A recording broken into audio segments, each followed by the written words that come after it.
I remember I was driving home from having this really bad argument with my husband, and he was saying, like, I can't help you. You need to go find a counselor or something. Like, this is not a problem that I can solve. You're gonna have to go figure it out.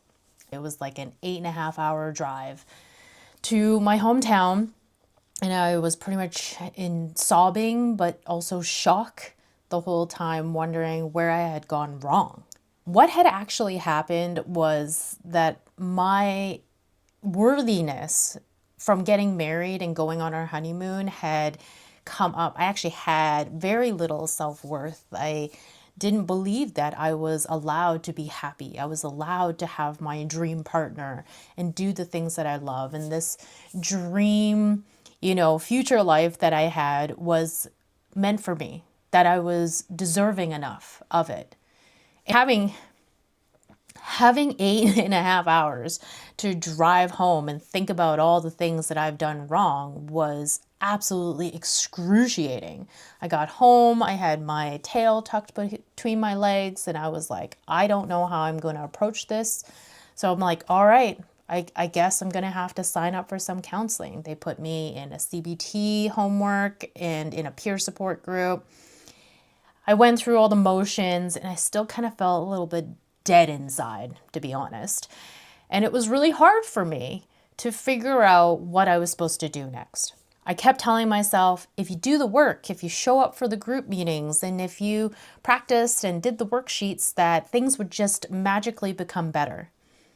I had gone seen a doctor. They were saying that I could go on SSRIs. I was adamant about not doing that at that time, and I still don't now. I mean, there's a place and time, but I just wanted to figure it out myself. I'm like, I can do this. I can do this myself, and I don't need medication, and all I need is a little bit of talk therapy to figure this out.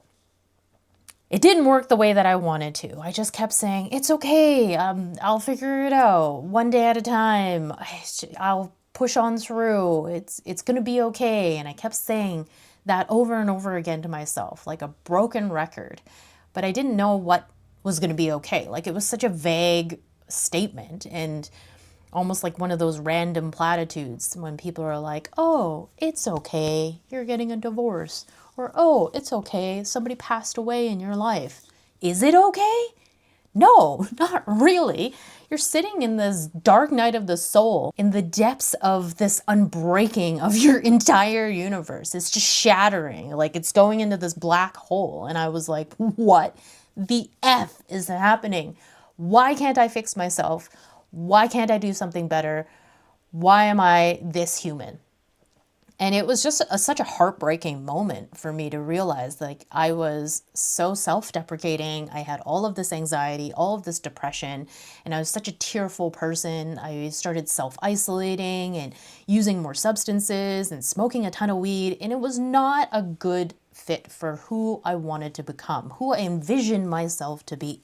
My biggest turning point was actually a very small moment that turned into something really big. I was searching online and trying to figure out, like, what course can I take, or who can I sign up with, or what can help me that's on the internet. And I know now we'd probably run to chat and be like, how can I overcome my depression? I, however, did stumble upon something that was really, really helpful for me. I didn't know how impactful it was going to be at the time, but suddenly there it was. I found Coursera, a university open source website where I signed up for therapeutic art courses. And I was like, you know what? I love art. I need therapy. Let's give this a go. They had 50 different prompts, all these modules that were pre-recorded, and I went through the ones that resonated with me. I did a lot of self-reflection, and I'll be honest with you, I'll share some of that art with you now. I got this book from the dollar store, and I started creating all of these prompts, letters to myself, like mind maps and journaling, and just creating more moments where I could reflect on, like, the hierarchy of needs that I had not been meeting, or playing with shapes and shadows and what felt empowering for me, going through the color wheel, doing a self-portrait, playing with different mediums. And I was able to just like slowly create like a homage for myself, like a return, a self-trust, images and invitations that they were providing, more meditative practices and things like that. And as I went through this whole, system, I ended up really enjoying it. I was able to kind of calm myself down. And I know my life kind of felt like it was still a burning dumpster fire. Sometimes life just feels that way.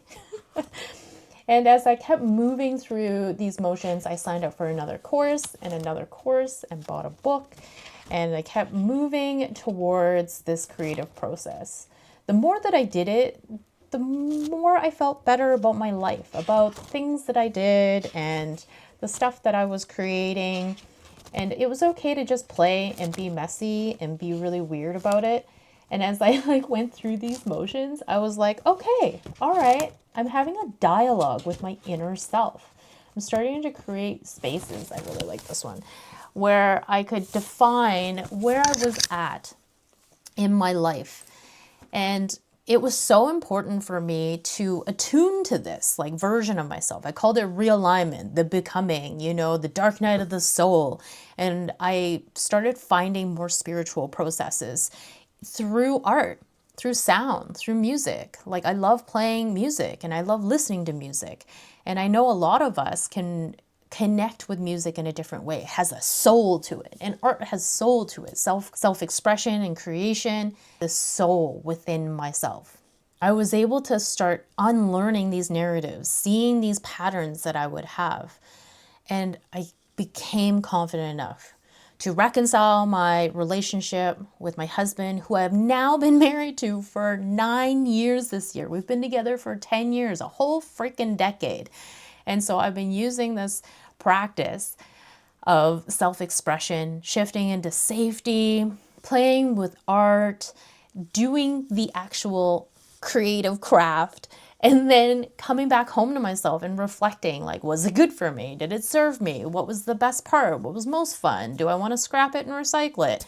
And stop leaving things in my head, because the more I had in my head, the more anxious I got. The more I had in my head, the more self-deprecating some of my thoughts would be.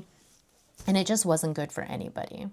And now I'm able to very proudly help creatives bring that vision from within their mind that might say I'm not good enough, or I don't know why I can't get started. I went through all of this. I wanted to post publicly. I wanted to share my art. I wanted to speak my voice. And now I'm able to do those things after the last 8 years of this practice.